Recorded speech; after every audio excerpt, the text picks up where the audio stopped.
After high school, I left to enter the convent. I entered the Adrian Dominican Sisters. I was in the community for about 3 years, and we were ready to take vows. And I got a little bit nervous because they were saying, you're taking it for a year, but in your mind, it's all of your life. And I'm thinking, oh my God, all my life?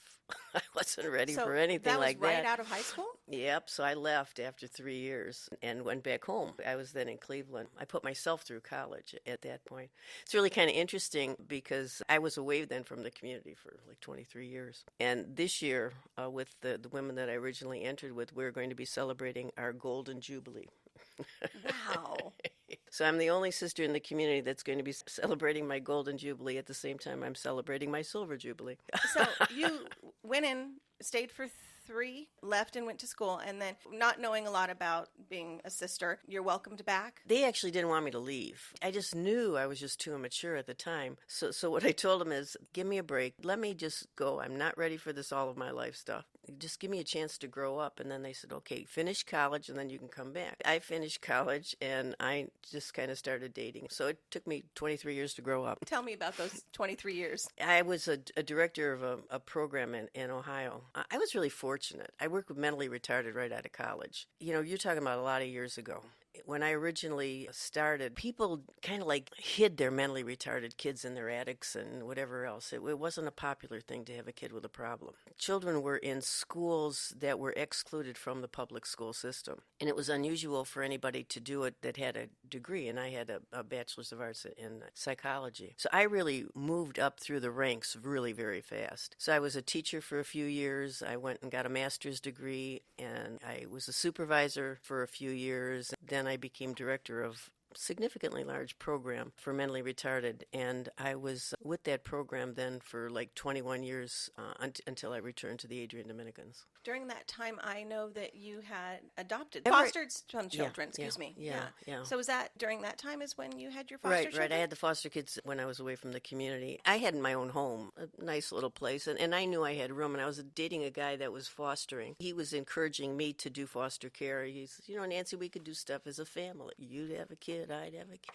That's how I got into the program. Probably had like 8 or 10 kids over the years in my home. Only 2 for any significant length of time. One, Serena's very much in my life right now. I mean, her kids call me Grandma Nancy. And then I had another kid for probably all her high school years. The other kids were for short periods of time. That's got to give you a lot of joy, though, to know that you could be there for those children when no one else could be or was there. That's when I grew up, let me tell you. As a director of a program, you know, you'd have parents come and I'd give them all kinds of advice. And then I figured out, oh my God, it's lucky that they make it through a morning. There's so much chaos that comes with a kid.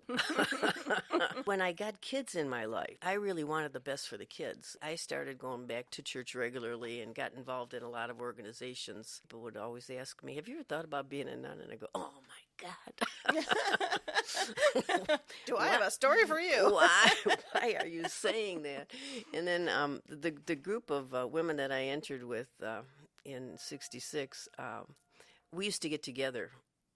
You know, those that stayed and those that left, you know, every few years. And so right before I re-entered, one of the women turned to me and she says, you know, Nancy, I understood why everybody left when they did, except you. It didn't make any sense to me at all. And so I started crying. I go, oh, my God, I really got to look into this. So I started looking into it, and I was, you know, originally thinking, well, I'll be as an associate. And then, no, that just wasn't enough. When I re-entered, I ran back to who I am. The rest is history. Early on, I heard, you know, if you've met one Adrian Dominican, you've met one Adrian Dominican. And it's really true. Yeah, you know, definitely. we're all very much who we are. God has made us all in infinite varieties. Yeah. I went to the Dominican Republic, and I was there about 5 years. The first year I was there, it was just a matter of being with our sisters that are out there and kind of like figuring out what they do and learning Spanish. The second year I was there, probably the best year of my life. I was riding this big trailer through the sugarcane fields, you know, taking people to the hospital and, you know, delivering foods. We were working with AIDS. There's a lot of healthcare opportunities out there. You go to a Providence hospital and it's different. And it's because people really do care. They care for one another. They care for the patients. People tend to look up to you just because you're a sister, you know, which is kind of a mistake. You know, we're people.